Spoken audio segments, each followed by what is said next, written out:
Week 14 already, kind of unbelievable, and this should be a good one. Very interesting with the quarterback situation and the old head in Tom Brady coming to town. 49ers fans very familiar with the San Mateo kid and the 6-6 Tampa Bay Buccaneers being hosted by the 8-4 San Francisco 49ers. We're doing it up crossover style. Locked on 49ers, Locked on Buccaneers, Week 14. Coming at you right now. You are Locked On Buccaneers, your daily Tampa Bay Buccaneers podcast, part of the Locked On Podcast Network, your team every day.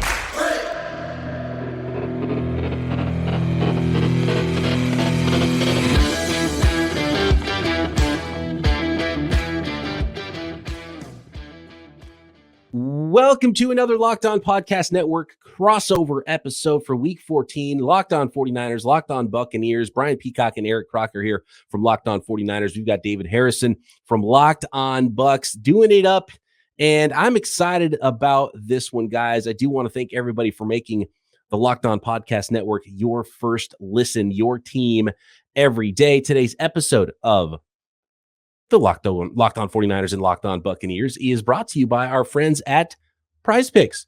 Crossover Thursday, always presented by Prize Picks. Prize Picks is so much fun. It's easy to play as well. No competing with other players. It's just you versus the projections available. Pick 2 to 5 players. If they score more or less than their Prize Picks projection, you can win up to 10 times your money on that entry. It can literally take less than 60 seconds to enter. It's that easy. We love Prize Picks. We know you will too. First-time users can receive a 100% instant deposit match up to $100 with promo code Locked On. That's prizepicks.com, promo code Locked On. David, how you holding up? I know you've been all over the East Coast at least, and I'm assuming you're not going to travel all the way west for this game in Santa Clara with the Buccaneers at the 49ers on a short week. I'm not, actually. I had to choose between, it was either Monday night against the Saints or I could do the West Coast trip against the 49ers. And I chose, among other reasons, but basically mainly the divisional game is what I chose, because really the way that the NFC South is shaping up, as you guys know, if the Buccaneers, they beat the Saints, so if they beat the Falcons, they beat the Panthers, they're going to be in the playoffs.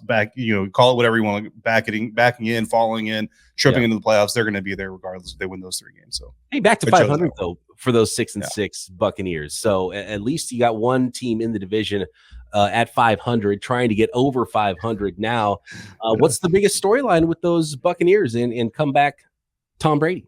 Yeah, it's the continued self-containment of the Tampa Bay Buccaneers offense, and it's kind of an interesting dynamic because I've gone back here a couple of times, but the last 2 years with Bruce Arians at the helm and Tom Brady obviously at quarterback, Byron Leftwich has gotten zero credit. Like when the offense was doing great and humming and putting up points at a record-setting pace and all this stuff, it was all, it's BA and Tom's offense. Byron is just the guy sitting there, pushing the buttons that they tell him to push. And, that's why he's getting all the credit. But now that the offense is struggling, a lot of it has gone to Byron Leftwich. And all of a sudden, Tom Brady, who was supposedly, incredibly involved in the offense the last 2 years, is all of a sudden not involved in how the offense is running this year.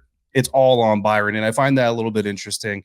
Why I think it's more about excusing Tom than it is blaming Byron, but the end result eventually is blaming Byron. But then we see specifically in Cleveland, really Todd Bowles kind of become the enemy of the Buccaneers offense and decide not to trust his future Hall of Fame quarterback, who has the record-setting amount of fourth quarter comeback wins and late game wins and all this other stuff, and really handcuffs him, takes it to overtime, literally on purpose. I mean, he basically told us after the game, overtime was already written, so that's what we're going to do. But bottom line is this Buccaneers offense, they're 27th in scoring, 18.1 points per game. There are 9 teams scoring less than 20 points per game right now in the NFL. 2 of them are in the playoffs if the season ends today, Tennessee and Tampa, and both of them are basically falling in because they're in weak divisions. But the Buccaneers, you have to learn something from this, because in this late win against the New Orleans Saints, Brady had 163 yards coming into the final 2 drives of the game, had 118 in those final 2 drives to win the game for them, 14 of 19 in those when he was 22 of 35 the rest of the way. I think the biggest number I can throw out to 49ers fans and Bucs fans to understand what is happening with this team is the fact that the Tampa Bay Buccaneers are 5th in the NFL in overall passing, which sounds really great, but they're 26th in yards per pass. That is what's happening with this offense, is you're getting handcuffed to everything less than 10 yards off the line of scrimmage. They're not stretching the field from a design standpoint, not just a success standpoint. they're not stretching the field. And I think against an offense in or a defense in San Francisco, you can't do that. But you come away with the late game win against the New Orleans Saints. And honestly, I feel like Todd Bowles felt vindicated in the way that he approached the game because of the last second win, not that he came away learning to trust his offense. Yeah. Why are the yards per reception and all that, or yards per attempt, why is it so low? Because when you look at the weapons they have, I mean, it's like, oh, you got Mike Evans, you got Chris Godwin, you got Julio Jones, Scotty Miller. Like, it feels like they're guys that can catch the ball, downfield, and it almost feels like that should be the way that they're playing more so than kind of the dink and dunk offense. But what is it that either those guys aren't doing, or is this something? Does this have something to do with Tom Brady, and maybe he's just older. He's not able to push the ball downfield with as much accuracy as we've seen before. And real quick before you answer, I did watch the last game, and I saw him throw 2 passes downfield, and both of them, it was like he put everything he had into it and then ended up overthrowing guys. So it's not just that effortless deep ball throw that we're used to seeing from Brady. So is this kind of the beginning of the end for Brady, or the end of the end for Brady, or is it just it's the offense and maybe the play caller, Byron Leftwich, or the weapons, or something that's going on with those guys? Yeah, I really feel like it's a side effect of the contained result of this offense, right? So everything is short, everything's screen passes, quick passes, or dump offs to the running backs. And then when you get to the point, 23, 24 offensive plays into it where you say, okay, Tom, now you can unleash it. He hasn't done that all day. And in theory, he hasn't done it since probably an hour before kickoff when he's going out there, running or throwing some routes with his receivers. So in that moment, now you're getting a quarterback, and I know Tom is the greatest to ever do it, but he's still a human being. And I think that when you haven't been able to unleash your arm and you haven't built up for it, hitting those 10 to 12, intermediate routes, stuff like that, I think it's hard to expect a guy to just boom, now all of a sudden come out and unload a deep one with 100% accuracy. And that's just kind of the way I feel about it. But and from a design standpoint, you mentioned Chris Godwin. Chris Godwin has 4 deep targets this year. And I know he's coming off the injuries, had some other injury issues. But if Chris Godwin has played 4 quarters of football, he should have 4 deep targets. That's kind of the way, I kind of feel about a guy like Chris Godwin. So to be in, coming up to mid-December, and this guy's got 4 deep targets this season, like it's a huge design flaw. And again, like I said, I think that when you go through a quarter and a half, even 2 quarters before you ask Tom, or Tom decides, and again, I think Tom has a hand in this, to uncork a deep ball, it's hard to expect that first, even the second one, to be spot on. But then later in the game, like we saw against New Orleans Saints and against the Los Angeles Rams, you see that ball gets more accurate. And I think that's basically what you need to do with Tom, is give him those opportunities to get that thing going early on. Kind of go a little out of order here because I want to bring up a key before we get to what's going on with the biggest story with the San Francisco 49ers next. And it sounds like, because a lot of the best plays in that Monday night game was, to Scotty Miller, even if it was completed or a penalty, going deep down the field to Mike Evans. I love the dime throw. It wasn't a deep ball, but it was a dime throw from Tom Brady to Chris Godwin in the end zone that I believe got called back for a penalty. So some of the big plays were working. So it seems like this team should try at least a few more of those, because at this point it's like, okay, make sure you cover Cade Otton on those quick outs, I mean, hey. But that's the frustrating thing and again, I came away from the press conference Monday night, Tuesday morning, whatever time it was when we actually got to it. And Todd was kind of asked about not being aggressive earlier in the game and kind of waiting until you're under 7 minutes left in the game. Really 5. I mean, the Saints had a 2-score lead with like 5:13 left in the game, I think. And that's when you really saw them turn on and get aggressive. And he kind of pointed to and said, well, if I do what you guys are talking about doing, maybe we lose this game. And it kind of came across as like this, I don't want to say smug, because Todd Bowles isn't really a smug guy, but almost, like I said, a vindication of, see, guys, me waiting until 5.5 minutes left in the game down 13 to really turn it on worked. And it makes you worried, at least from an outsider standpoint, that that's going to continue to be the blueprint. But I think if you're Todd Bowles, you just got to look at it, and that's been your blueprint for pretty much the entire season. You're 6-6, bro. Like, I get it. You just won a game in exciting fashion. You beat the Andy Dalton-led Saints. This isn't a world beater themselves. Like, it shouldn't be something you hang your hat on. It should be a moment where this team is saying, okay, we got away with that one. Let's learn from those lessons. But I just feel like we're going to see more of the same because they feel vindicated in the way that they approached it. And by the way, the Saints allowed the Buccaneers to have that opportunity, which probably shouldn't even have happened if Right. Mark Ingram's going and getting first downs instead of running out of downs. So, Not just that, there's some other stuff too. Actually, I've got it written down to talk about later. There's a lot of opportunities there that the Saints had to win that game. Absolutely. all right, more biggest stories in this one. Some key matchups for Buccaneers, 49ers, and our predictions for Week 14 coming up.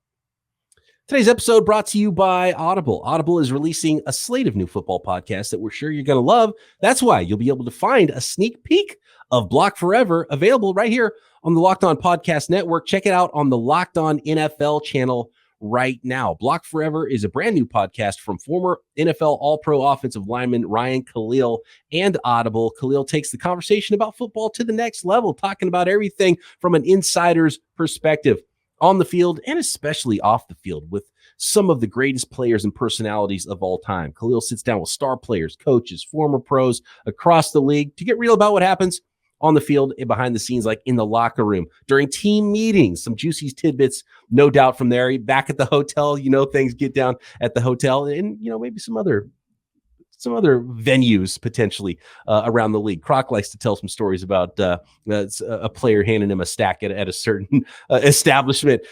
Christian McCaffrey of the 49ers talks about his love-hate relationship with fantasy football. Juju Smith-Schuster, tons of players will be involved with Ryan Khalil, and new episodes coming every Thursday before Thursday Night Football. So check out Block Forever. The sneak peek is on the Locked On NFL channel right now. Block Forever. Catch the full series available everywhere you get your podcasts. Now, Audible, get in the game. Thanks again, everybody, for making Locked On 49ers and Locked On Bucs your first listen today. For your second listen today, check out Locked On Sports Today. From the games that matter the most to the biggest stories in sports, go beyond the scoreboard and behind the scenes with local experts and insights only Locked On can provide. Locked On Sports Today available on this app, YouTube, and wherever you get your podcasts. I was about to say earlier, guys, I was about to call Tom Brady comeback kid, but we know he's not a kid anymore. And Croc, would you disagree that the biggest story in 49ers land right now is the actual kid, Brock Purdy, who was born December before Tom Brady was drafted? So December 1999 is when Brock Purdy was born, and 2000 April is when Tom Brady was drafted. And by the way, Tom Brady, when quarterbacks make their NFL debut start against him, those quarterbacks are 0-6 in their career. So I think old guy versus young guy, and it's always a big story when Tom Brady comes to town and comes back home. That's the biggest storyline going on with the 49ers, right, Croc? Definitely. Big storyline with Brock Purdy. He played well and helped the 49ers beat the Miami Dolphins, and that was a big-time opponent there. Obviously, the defense had a big hand in that, forcing 3 turnovers and getting some stops as well. But how is Brock Purdy going to play? And there are a lot of people that are very optimistic with what they saw and feel like, hey, he could potentially carry that and moving forward. And if he does, then this team will, continue to be legit, a legit contender. Because right now they're kind of dropping in some rankings because of who's at quarterback. But I think a lot of fans, they've been buzzing, man, about Brock Purdy. I talked to someone who actually prepped him for the draft last night, and he was really excited about it and talked about how he's got that dog in him, and he's a very confident kid. So I'm curious to see how confident will he be when he steps on the field and he looks across and he sees big Tom Brady over there. That's going to be the ultimate challenge.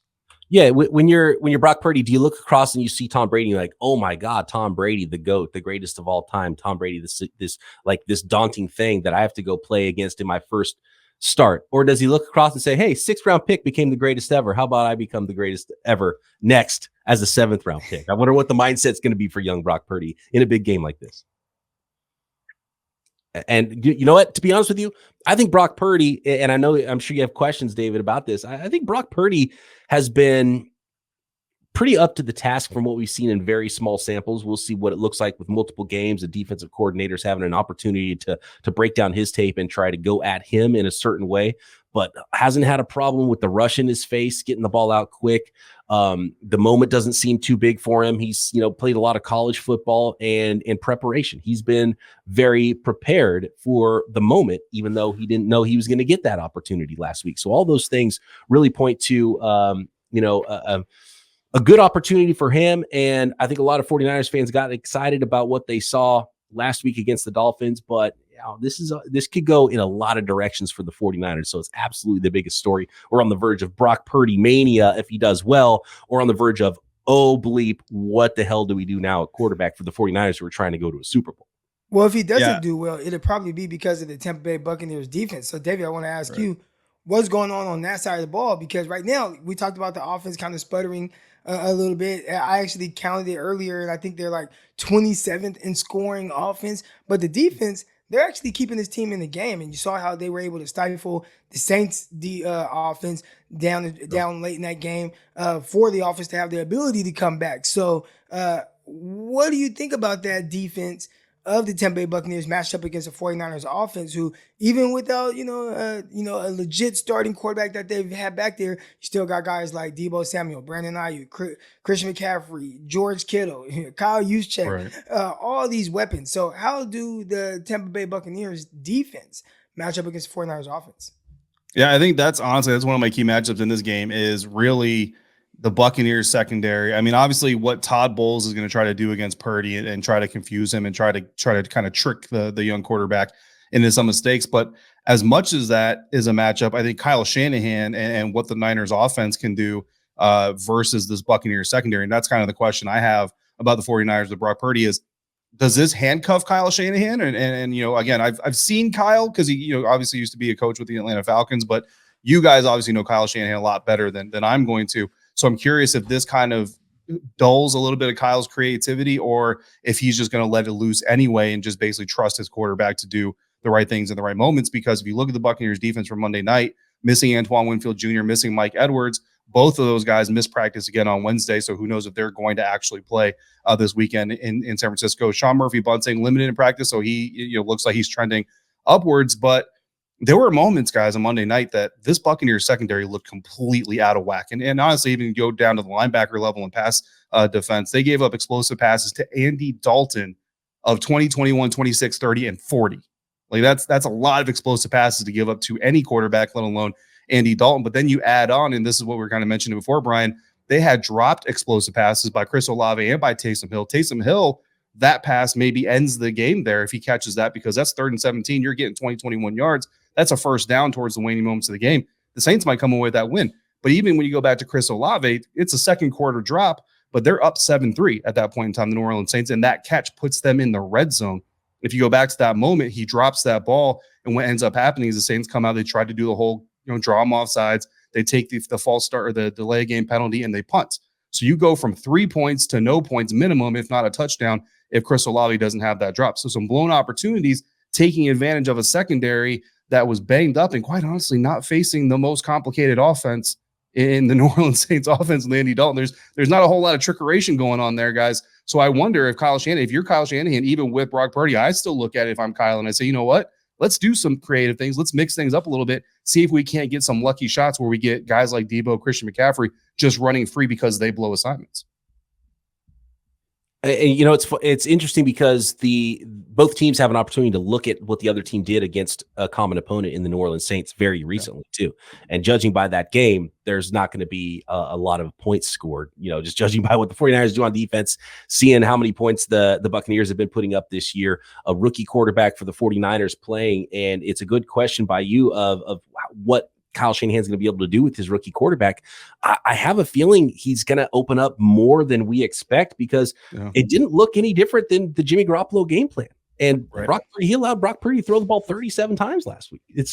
And the 49ers have been throwing the ball more often, not necessarily down the field or anything like that, but they've been throwing the ball more in total since Christian McCaffrey came aboard, because, some runs just became passes. And that's, smart. That's what you have to do when you bring in someone like Christian McCaffrey. So will he dial that back a little bit, knowing that he builds a game plan for a different quarterback now? And I'm sure, coaches and coordinators and quarterbacks will always go over the game plan together and, okay, what plays do you feel comfortable with? Which plays do you like? So I'm sure it'll look a little bit different, but judging by last week, I honestly don't think he'll be deployed all that differently than Jimmy Garoppolo had. And Croc, correct me if I'm wrong, Kyle Shanahan's kind of wired that way, where if you're available, he's going to utilize you as much as he thinks he needs to utilize you.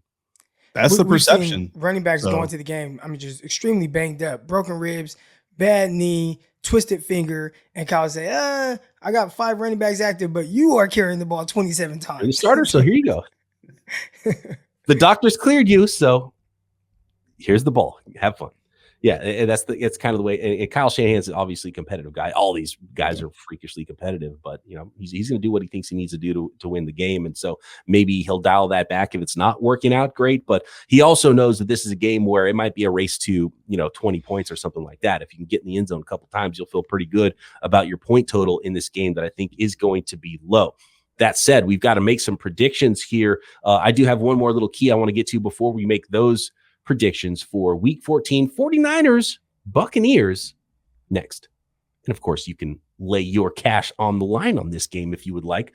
Niners favored by 3.5 at home against the Buccaneers at betonline.net, your number one sports source for sports betting, information, stats, news, and analysis this season. All the latest weekly lines, latest odds, trends for every professional and amateur league out there. Not only NFL odds, which there are a ton of them, by the way. Nick Bosa climbing up. He's still second to Micah Parsons in the Defensive Player of the Year odds there, but you can get in on that if you think he's going to win that, which I happen to think he might, leading the NFL in sacks now. That might be a little bit of a key to this game coming up next. Of course, college football, college basketball, NBA basketball, soccer, esports, you name it, they've got it covered at BetOnline. Get informed as well as make your bets at BetOnline. Also have sports podcasts, which I'm sure if you're listening to this, you already love. You can find those at BetOnline as well. Always the fastest and easiest way to get your betting fixed. Get over to the website today or use your mobile device to learn more at BetOnline, where the game starts. I feel like it's been a little bit, guys, since we talked about our friends at Built Bar. Tons of new flavors that you've got to try. Some seasonal flavors as well, like white chocolate peppermint granola. Yeah, they're doing granola now as well at Built Bar. Cookie dough topper, coconut brownie bar, coconut brownie topper. Always reimagining new flavors at Built Bar. I don't know how they do it, but they do it. They taste amazing. Candy cane brownie puff. Yeah, Built Puffs as well. I know Croc loves himself some marshmallowy, fluffy Built Bar puffs. It's like the universe's most delicious cloud. And for anybody who knows and has tried Built Bars before, they're the best tasting protein bar on the market. And somehow they pack all that flavor into a high protein, low sugar, low calorie treat. We're talking 17 grams of protein in most Built Bars, shockingly low in calories, 130 calories, low in sugar, 4 or 5 grams of sugar. And most Built Bars are covered in 100% real chocolate as well. And guess what? If you're a listener to this podcast, you can get 15% off a box of your own Built Bars. Built, you got to try this. Get 15% off your order right now by using promo code LOCKEDON15 at Built.com. That is promo code LOCKEDON15 for 15% off at Built.com. One of the reasons I'm sure that the Buccaneers throw the ball short is because of what's going on with the offensive line. That happens to be the strength of the 49ers defense, is that defensive line. I just mentioned Nick Bosa. He had 3 sacks last week. He's playing at a super high level. He doesn't get a lot of calls, so I think maybe your left tackle over there might feel a little bit better in this game, just seeing how many flags come his way. But it does seem like a bit of a mismatch, and why the 49ers might really, really keep scoring down from that Buccaneers offense, despite having the GOAT at quarterback, is just that matchup of 49ers defensive line versus Buccaneers offensive line. Is that the one thing that worries you? And do you think you'll just see more of the same of throwing it short because you don't want to get your quarterback killed? Yeah. So, going back to the loss that the Buccaneers had against Pittsburgh Steelers in Pittsburgh, I told our listeners and viewers that it looked to me like Tom Brady doesn't trust his offensive line and this coaching staff doesn't trust the offensive line. And I think that still is there. And I think you're 100% correct when you say that. But I do believe that this offensive line has gotten better and they maybe deserve a little bit more faith and trust than they've been getting as of late. There were, I guess, the Monday Night broadcast was kind of talking about Tom Brady not having as much time as you would want. And I'm sure on some reps, of course, that was obviously going to be true. But by and large, during the night, I mean, everybody in the press box on the Bucs side of the coverage, we're kind of talking about like, Tom, you need to take your time. And maybe he was getting the ball out a little bit faster than he needed to. And again, pressure is cumulative and all those other cliches. And that's very true. But losing Tristan Wirfs is huge. So like the fact that they got that win while Tristan is wearing a boot. And I know Jason Light came out on Wednesday and was like, well, he Tristan might actually become day-to-day sooner than people really expect him to. But that doesn't mean San Francisco. Like, San Francisco doesn't have to worry about Tristan Wirfs stepping on the field. And then obviously the Bucs. Actually, I wanted to ask you guys, I saw that Nick Bosa has got a hamstring injury and didn't practice on Wednesday. I don't know if that's a legit concern because never celebrate an injury, right? But Bucs fans will be really happy not to see Nick Bosa on the field. And so will Donovan Smith and Josh Wells for that matter. But even if Nick isn't on the field, you guys know, and you can tell Bucs fans, they're still got talent on that. Like, it's not just Nick Bosa's gone. Okay, you don't got to worry about the pass rush anymore because they got a lot of talent. And I think Josh Wells, 50.5 pass block grading in his first start, replacing Tristan Wirfs. And I know that PFF, some people love that stuff. Some people completely discard it. But, 50.5 is a significantly low grade, even if you don't necessarily like the way that they grade.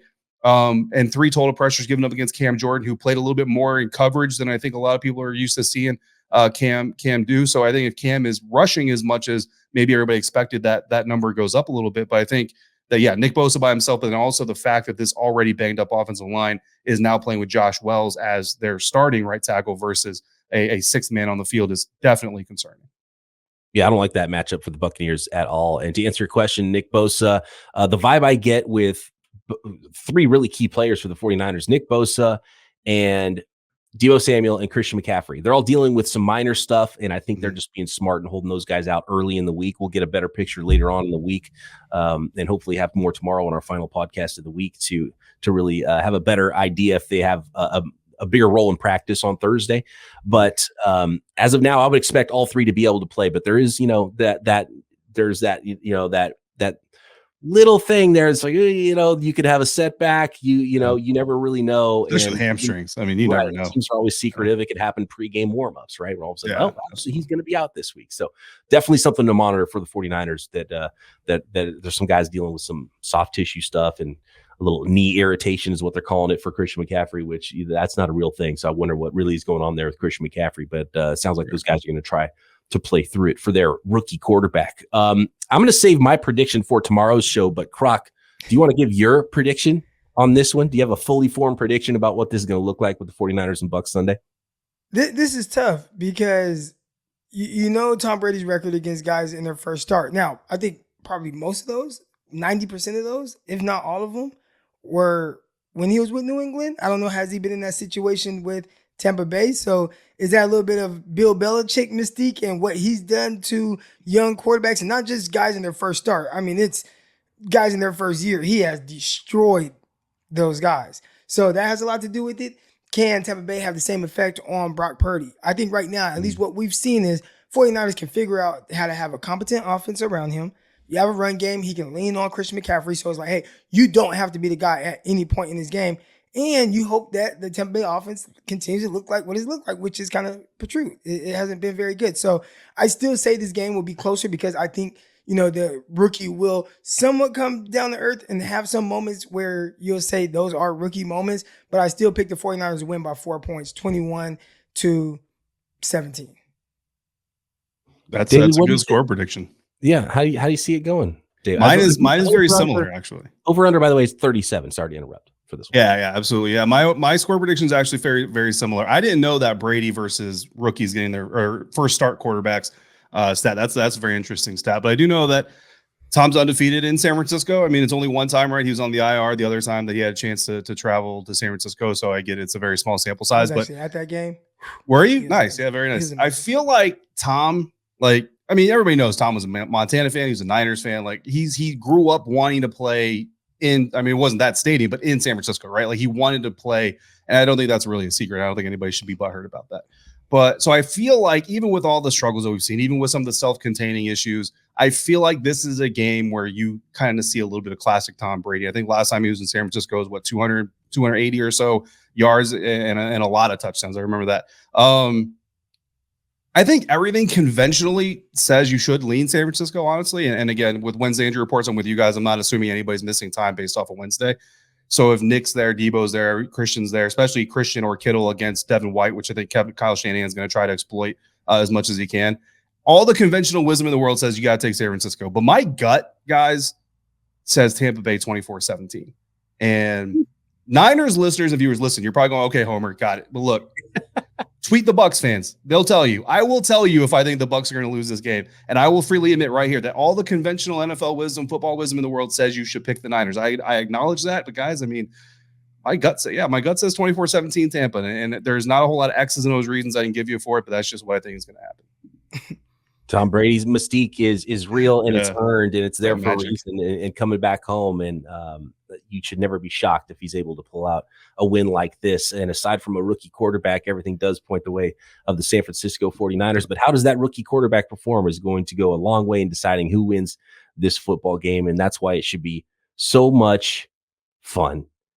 David, thank you for joining Croc and I on this very special Thursday crossover episode of Locked On 49ers and Locked On Buccaneers. Everybody make sure you are subscribed up, hitting thumbs up on YouTube, the bell notification and all that on both of these podcasts. And David will be back tomorrow with Locked On Bucs. Croc and I be back tomorrow with Locked On 49ers. Make sure you check out everything else the Locked On Podcast Network has to offer as well. Locked On Sports Today, I mentioned earlier. How about the Peacock and Williamson NFL show daily right here on the network, breaking down the entire league, and Croc doing Locked On NFL Draft as well. We're all pulling double duty here on the Locked On Podcast Network, and we'll be back with you next time. Thanks for listening.